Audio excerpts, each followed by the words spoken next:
Hello friends, स्वागत है आप सभी का मेरे चैनल पर। बिना किसी देरी के डिस्क्यूज प्रिंस मांगा को स्टार्ट करते हैं।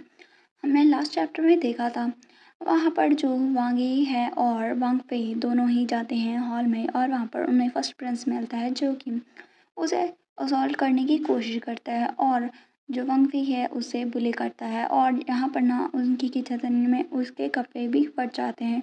और यहाँ पर हम देखते हैं वांग फे वक्त पर आ जाता है और अपनी जो वाइफ है उसे प्रोटेक्ट करता है। अभी हम देखते हैं उसके ऐसे रिएक्शन से ना जो रॉन किंग है यानी कि वांग फे वो काफ़ी ज़्यादा टच फील करता है। सोचता है कि वांग ये कभी भी अपनी ऐसे इतने सालों से उसने अपना ऐसा रूप किसी के सामने नहीं दिखाया और अभी वो एक्चुअली में प्रिंस को कन्फ्रंट कर रहा है, वो भी मेरे लिए। और फिर वो सोचता है कि उसकी ओर इस तरह से देखने से वो और भी ज़्यादा हैंडसम लग रहा है। तभी वहाँ पर प्रिंस उससे बोलता है कि वांग, क्या तुम सच में मुझसे चाहते हो कि मैं अपोलोजाइज़ करूँ? मुझे लगता है कि तुम पागल हो चुके हो और तुम्हें नहीं पता अपने एल्डेस्ट ब्रदर की कैसे रिस्पेक्ट की जाती है। और आगे वो बोलता है तुम मेरी डिसरिस्पेक्ट कैसे कर सकते हो? अगर इम्पीरियल फादर को इसके बारे में पता चला तो देख लेना वो तुम्हें कैसे पनिश करते हैं। यहाँ पर रॉन किंग सोचता है कि ऐसा इजी नहीं है इस प्रिंस के साथ डील करना, मुझे कुछ तो पॉइंट करना ही होगा। ये क्लियरली उसका फॉल्ट है लेकिन वो इस तरह से बोल रहा है जैसे कि हम दोनों कुछ गलत कर रहे थे। फिर ना वो अपना दिमाग दौड़ाता है और उसे बोलता है कि योर रॉयल हाइनेस, आपके जो वर्ड्स हैं वो काफ़ी ज़्यादा गलत नज़र आ रहे हैं। अगर मैं इम्पीरियल पैलेस में फादर के सामने इस तरह से टैटर्ड ड्रेस में गया, मतलब फटी हुई ड्रेस में गया, तो क्या चीज़ राइट है क्या चीज़ गलत है कोई भी इंसान एक क्लियरली ग्लैंस में ही बता देगा। और वांगी तो सिर्फ प्रोटेक्ट कर रहा था उसकी न्यू वाइफ को। एम्परर बहुत ही ज़्यादा वाइज हैं, वो डेफिनेटली इसे ब्लेम नहीं करेंगे। और अगर आप, योर रॉयल हाइनेस, आप बुली कर रहे थे अपने ब्रदर की वाइफ को पहले और फिर अपने ही सिबलिंग को ऐसे अक्यूज़ कर रहे थे, अगर ये पता चला और अगर ये मैटर इस तरह से इतना ज़्यादा ट्रबल क्रिएट कर रहा है एम्परर के सामने, तो मुझे नहीं पता कि कौन पनिश होगा। कोई भी जान सकता है कि वो क्या करेंगे। तो यहाँ पर ना उसकी बातें सुन के जो फर्स्ट प्रिंस है वो स्माइल करता है और उससे बोलता है कि तुम ब्यूटी काफ़ी ज़्यादा इंटरेस्टिंग लग रही हो, ठीक है मैं तुमसे अपोलोजाइज़ करता हूँ। क्योंकि वो नहीं चाहता था कि एम्परर के सामने उसकी इमेज बुरी बने। और फिर वो उसे बोलता है ठीक है, आज का मैटर मैंने तुम्हें ऑफेंड किया है और तुम्हारे जो क्लोथ्स हैं ना उसके लिए तुम जेड टोकन ले लो, तुम यहाँ पर लेंगे पवेलियन में जा सकते हो और कोई भी ड्रेस चूज़ कर सकते हो, ये मेरा रिवॉर्ड है तुम्हारे लिए। और जैसे ही वो फेंक कर जाता है ना तो यहाँ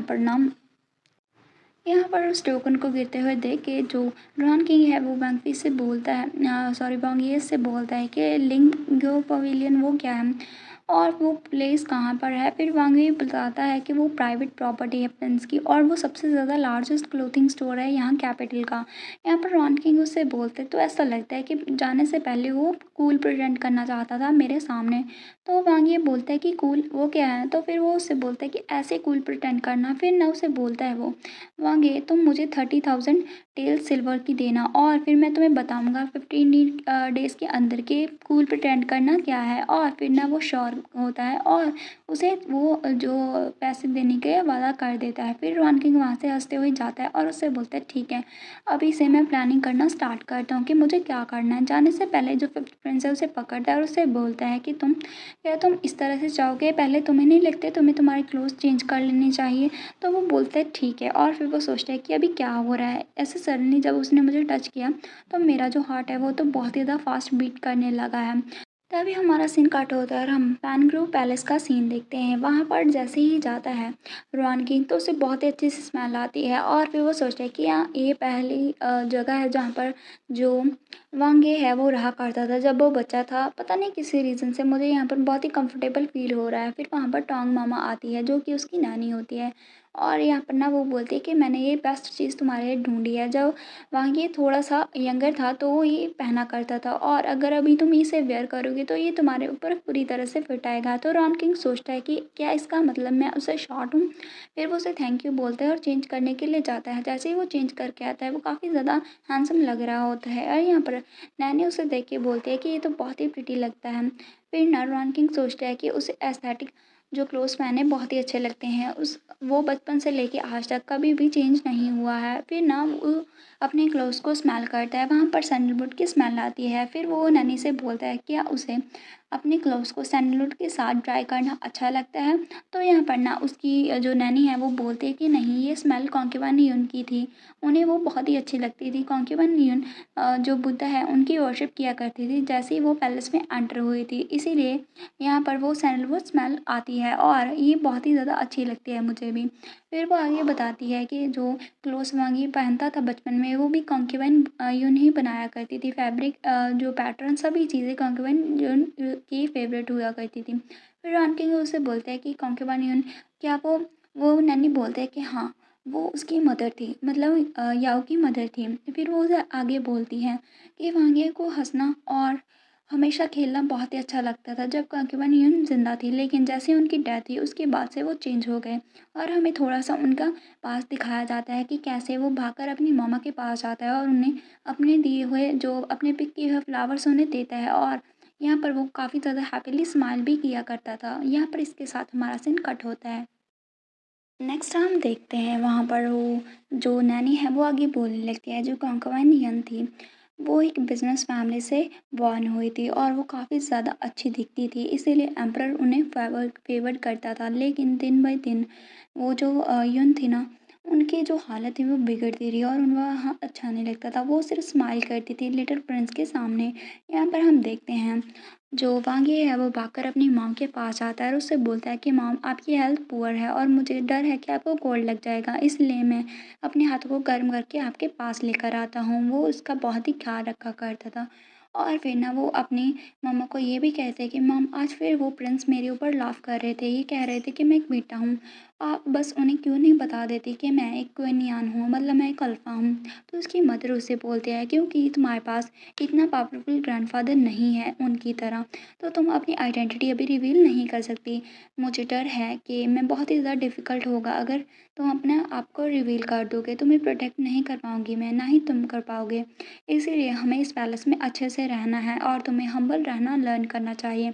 तो फिर वो बोलता है जब योर मतलब यूअर उसका नाम है, मतलब निकनेम है। फिर वो बोलता है कि जब मैं ग्रो अप हो जाऊँगा तो मैं पावरफुल बनूँगा ताकि कोई भी मुझे बुली ना कर पाए, ना ही मैं मम्मा को बुली होने दूँगा। फिर वो उसकी मॉम उससे बोलते ठीक है, मैं वेट करूँगी तुम्हारे ग्रो अप होने का। लेकिन आगे उसकी नैनी बोलती है लेकिन ये बहुत ही पिटी की बात है कि कॉन्क्यूबाइन यून उसके ग्रो अप होने से पहले ही उनकी डेथ हो गई। वो उन्हें कोई इलनेस थी और 7 साल पहले उनकी डेथ हुई थी। अभी ये कहते हुए नैनी रोने लगती है। तभी वहाँ पर वो सोचती है कि ऐसा लगता है कि वो भी मेरी तरह था, उसने भी अपनी मॉम को बचपन में ही खो दिया था। तभी वहाँ पर वांगी आता है और उसे बोलता है कि क्या तुमने अपने क्लोथ्स चेंज कर लिए हैं? फिर नानी बोलती है ठीक है, अभी मैं जाती हूँ। फिर ना वो दिखाता है रॉन किंग अपने क्लोथ्स को कि तुम्हें क्या लगता है, क्या ये अच्छे लग रहे हैं? तो उसे अपने कपड़ों में देख के था ना, वो बहुत ही ज़्यादा खुश हो जाता है और उसे देखता ही रहता है। फिर वो थोड़ा-सा खाँसता है और उससे बोलता है कि तुमने आज प्रिंस के सामने काफ़ी अच्छा किया और हमारी कॉर्पोरेशन, मैं उसके लिए एग्री करता हूँ। तो फिर वो बोलते हैं हैप्पी कॉर्पोरेशन, सॉरी कॉर्पोरेशन, और फिर ना उसके सामने हाथ बढ़ाता है हेलो करने के लिए। तो वांगी तो इसके बारे में नहीं जानता था क्योंकि एंशिएंट टाइम में ऐसा नहीं किया करते थे। फिर वो उसे बोलता है कि हाँ, तुम्हें तो इसके बारे में नहीं पता, तो क्यों ना हम हुक क्रिएट करें। और फिर वो अपनी लिटिल फिंगर से कोई मतलब जिस तरह से लोग वादा वगैरह करते हैं ऐसा कुछ करता है और फिर वो उससे बोलता है कि रॉन किंग, तुम अपना बेस्ट करो। और फिर ना वो उसे बोलता है कि मैं बेस्ट करूँगा तुम्हारे साथ कोऑपरेशन करने के लिए, और ये हमने सील भी कर दी है। फिर वो स्माइल करता है उसके सामने। तो फिर वांगी उससे बोलता है क्योंकि हमने अपने अपने जो कोऑपरेट अलायंस क्रिएट कर लिया है, तो तुम्हें हमेशा हमेशा के लिए मेरे साथ रहना होगा और तुम कभी मुझे बिट्रे नहीं कर सकते। अगर तुमने ऐसा किया और वो उसकी चेन को पकड़ लेता है तो तुम्हें पता है कि तुम्हारे साथ क्या होगा। हमारा सीन कट होता है, हम देखते हैं वहाँ पर एम्परर बैठा होता है और वहाँ पर कोई बैंक्वेट हो रहा होता है। तभी वहाँ पर ना वो बोलता है एम्परर कि सभी अपनी सीटें लो। तभी वो आता है वांगी और पीछे से वांगफी को पकड़ता है और उससे बोलता है कि मैं बहुत ही खड़ा खड़ा थक चुका हूँ, चलो साथ में बैठते हैं। और वो उसी कमर से पकड़ लेता है। तभी ना वांगफी को एहसास हो जाता है कि वो क्या करना चाहता है। फिर ना उसे समझ जाता है कि वो वहाँ सभी के सामने लवी डवी एक्ट करना चाहता है और वो सभी के सामने दिखाना चाहता है कि फ्यूचर में हमारी मैरिज रिलेशनशिप कितनी अच्छी होने वाली है। तो फिर अगर ऐसा है तो फिर मैं भी तुम्हारी हेल्प करूँगा और तुम्हें तुम्हें बताऊंगा कि मेरी एक्टिंग स्किल कितनी अच्छी है। और फिर वो उसे बोलता है हस्बैंड थैंक यू तुम्हारे लव के लिए, और वो उसके करीब जाने लगता है। और फिर वो सोचता है कि मुझे लगता है कि अभी वो बहुत ही टच्ड फील हुआ होगा। तो इसके साथ हमारा चैप्टर फिनिश हो जाता है।